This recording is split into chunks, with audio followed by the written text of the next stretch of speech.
Bonjour, je suis Dechordi Bertrand, africain du Cameroun. Bienvenue sur la chaîne Les Écrits Africains. Ici, je partage avec toi la bonne information issue des ouvrages écrits exclusivement par les auteurs africains dans le domaine de l'entrepreneuriat, du développement personnel, de l'éducation financière, de la géostratégie. Le lundi, le mercredi, le vendredi et le dimanche à partir de 13 h, heure du Cameroun.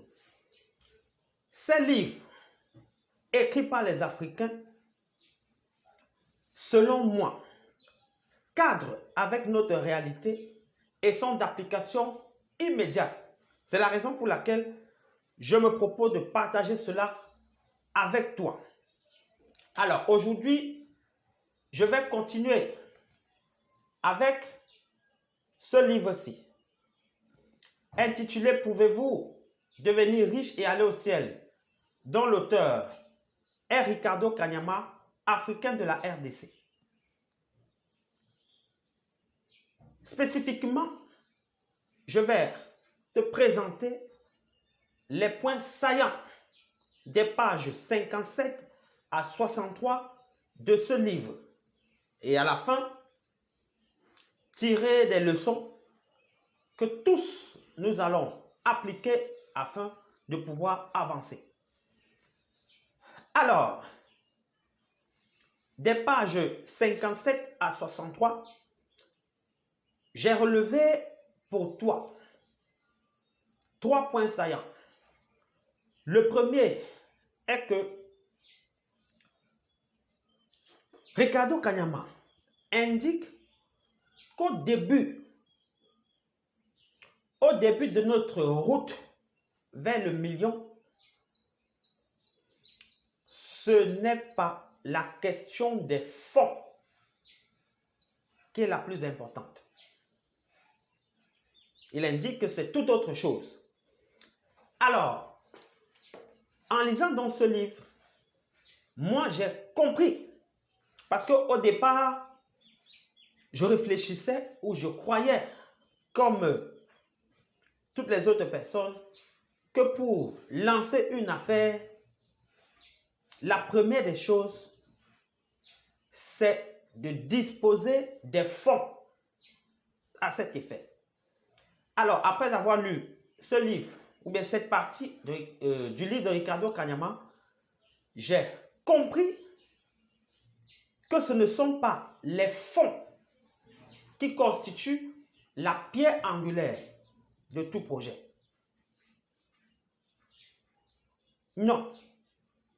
Tu te rends donc compte que dans ce livre, tu trouves des informations qui permettent de changer ton mindset, qui permettent de comprendre que la manière avec laquelle tu percevais les choses, en réalité n'est pas bonne.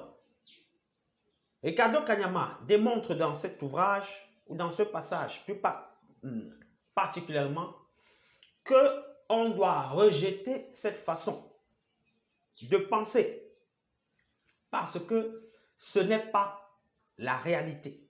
La réalité est que ce qui est plus important lorsqu'on emprunte la route qui nous mène ou bien qui mènera vers le million, vers l'abondance et la prospérité, c'est la connaissance. Oui, c'est la connaissance. Parce que sans connaissance, on ne peut rien réaliser de manière positive.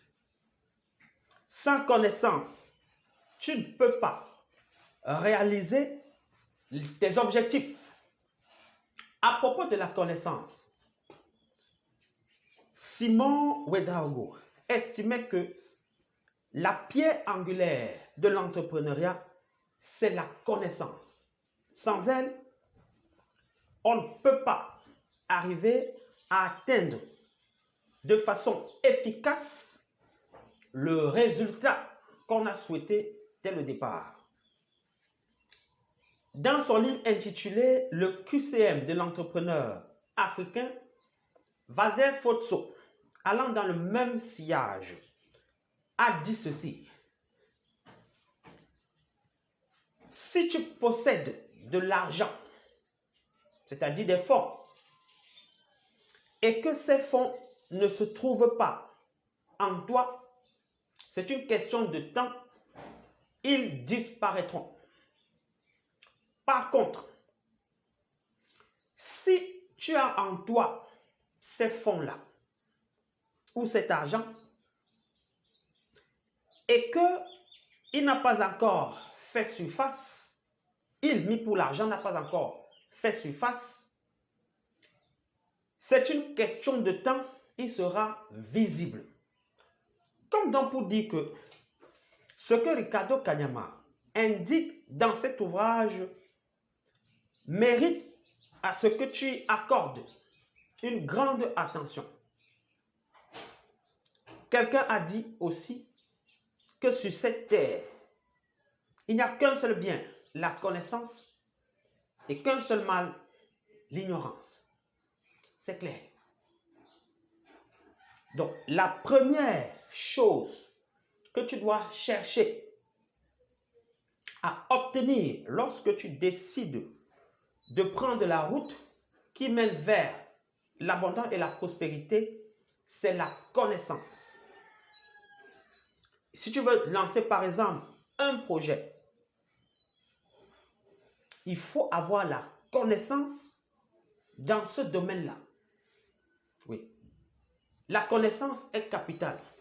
La connaissance te permet de comprendre qu'en entrepreneuriat, tu dois d'abord commencer petit, mais voire grand.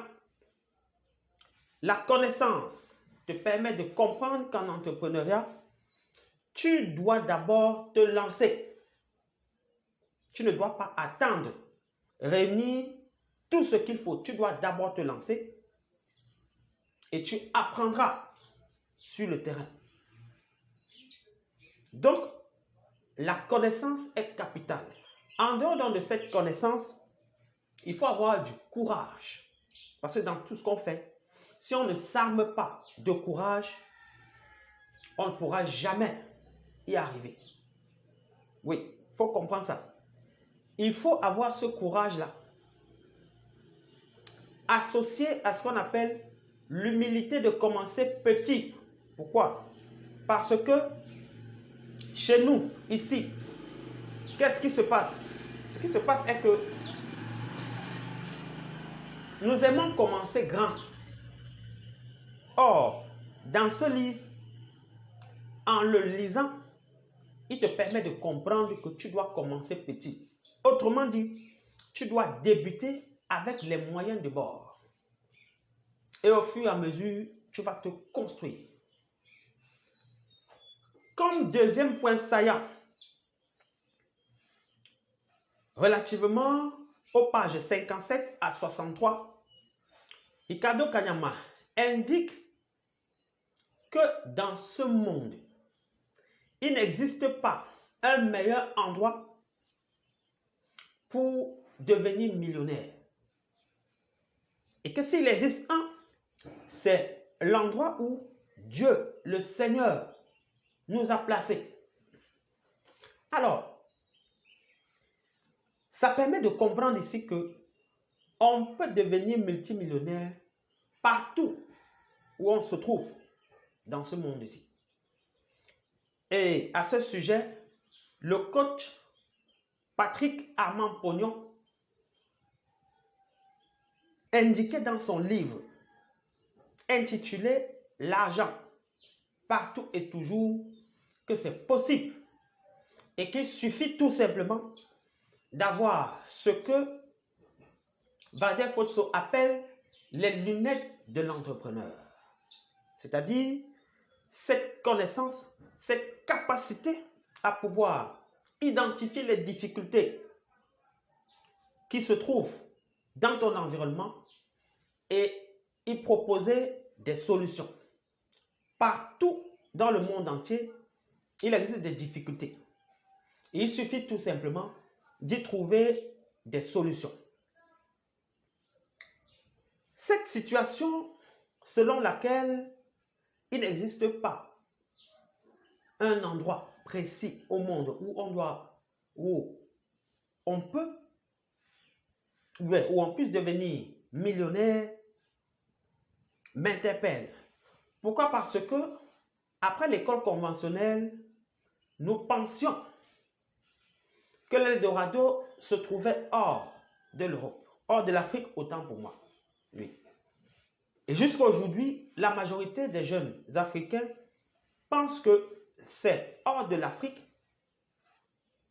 qu'on peut se faire une bonne vie. Ricardo Kanyama, à travers cet ouvrage, démontre le contraire.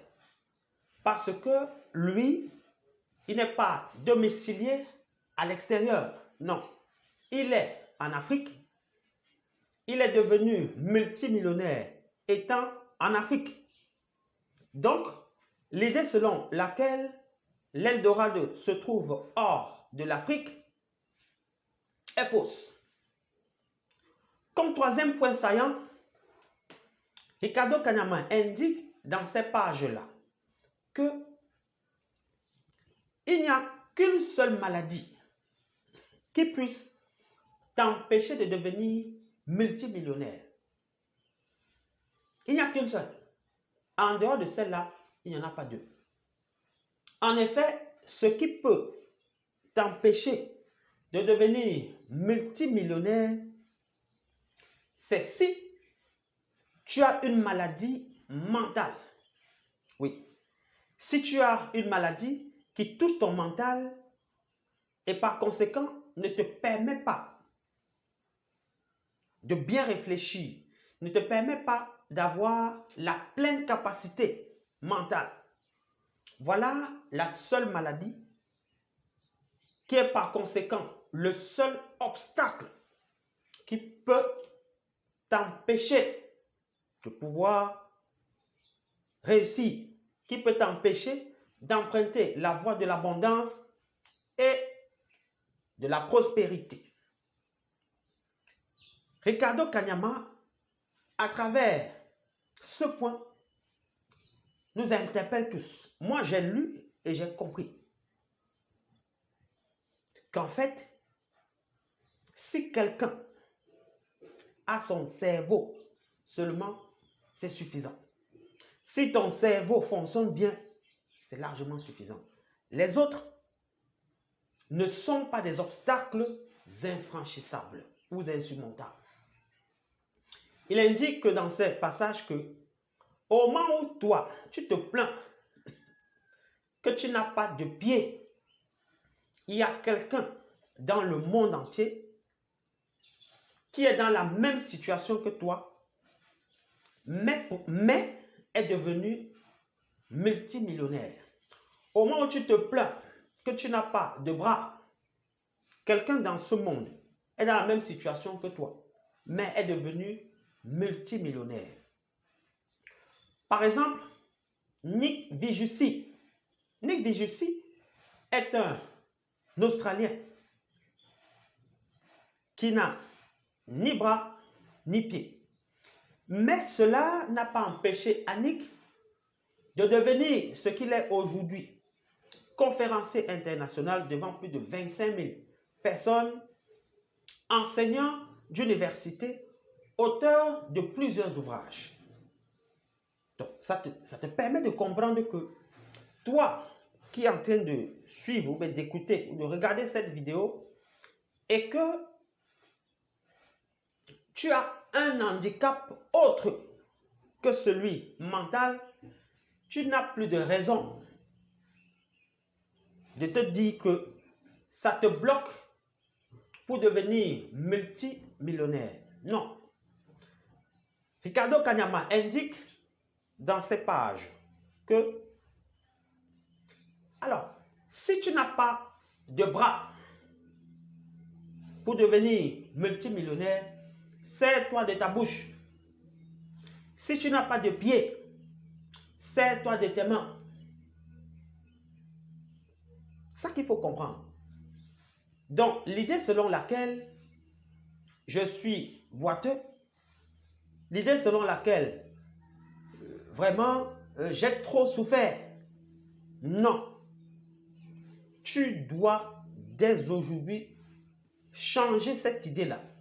Parce que si les autres sont devenus multimillionnaires en surmontant ces handicaps, toi également, tu peux et tu pourras le devenir. À condition de croire. Parce que tout débute avec la croyance de pouvoir réaliser cet objectif. Alors, qu'est-ce qu'on peut retenir de ce passage, c'est-à-dire des pages 57 à 63? C'est que tu dois et tu peux devenir multimillionnaire lorsque tu es en pleine capacité ou bien en pleine capacité mentale. Tu peux devenir multimillionnaire, quel que soit l'endroit où tu te trouves. Si tu n'es pas encore abonné, fais-le afin de recevoir toutes les vidéos que je vais publier à travers cette chaîne pour pouvoir partager avec toi de manière continuelle la bonne information. Porte-toi bien